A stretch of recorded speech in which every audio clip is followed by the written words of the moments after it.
Apakah arwah jenazah yang sedang dimandikan mengikuti jenazah yang sedang mandi sehingga dia ikut nonton badannya dimandikan, ikut bersama orang-orang yang mandi, ataukah dia berada di satu tempat? Jawabannya, ketika dia sudah dicabut oleh Allah Subhanahu wa taala arwah itu, maka arwah ini mengalami proses sebagaimana yang disebutkan dalam hadis Al-Barra bin Azib. Hadis yang diriwayatkan oleh Ibnu Majah, Abu Daud dan yang lainnya. Dari sahabat Al-Barra bin Azib radhiyallahu anhu. Beliau menceritakan, satu ketika Nabi SAW mengiringi seorang jenazah. Setelah sampai di makam, ternyata kuburannya belum siap. Lalu bagian penggali kuburan, dia memperbaiki kuburan itu. Dan di saat itu Nabi SAW duduk sambil membawa tongkat, sambil membawa ranting, lalu beliau tancapkan ranting itu ke bawah, kemudian beliau mendongak ke atas. Kemudian beliau mengatakan, Ista'idhu min adzabil qabr, ista'idhu min adzabil qabr.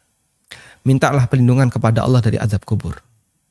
Kemudian beliau mulai bercerita tentang proses perjalanan roh.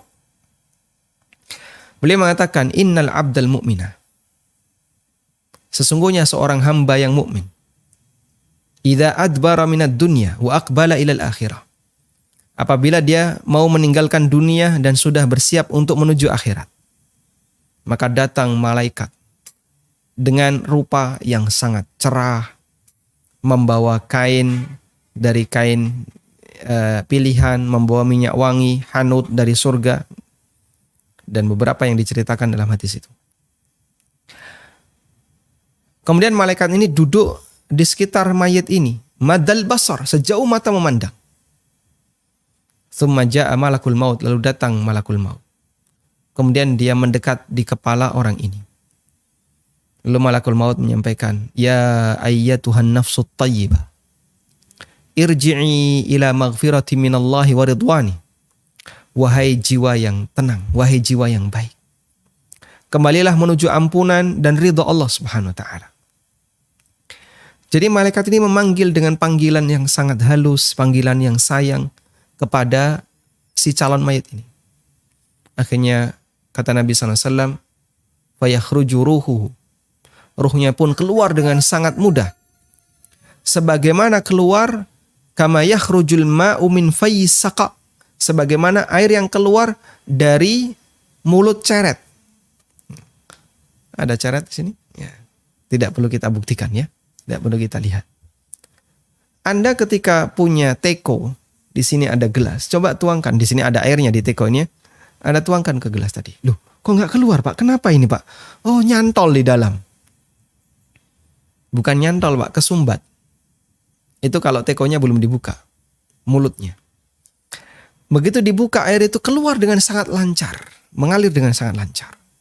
Seperti itulah gambaran yang diberikan oleh Nabi SAW. Ketika roh seorang mukmin itu dicabut oleh Allah Subhanahu wa taala. Lalu dia dibawa ke langit, naik terus ke langit sampai ke langit yang tertinggi, langit yang ketujuh. Dan dalam proses naik ke langit itu ada proses dipuji oleh malaikat, ditanya ketika mencapai pintu langit dunia ditanya, siapa ini? Ini adalah fulan bin fulan. Nah, itu dapat izin, diizinkan naik dan begitu seterusnya. Kemudian Allah perintahkan, uktubu kitaba abdi fi illiyin. Letakkan catatan hambaku ini di illiyin. Kemudian Allah berfirman ini. Lalu dia dikembalikan dan di situ dalam hadis tersebut dinyatakan ya, kembalikan roh ini ke jasadnya, yaitu berada di kuburan. Ya. Lalu datang dua malaikat. Kemudian dia ditanya. Terjadilah pertanyaan kubur. Sehingga dalam proses dari sejak dia mati sampai dia dimakamkan, ruh itu mengalami kesibukan.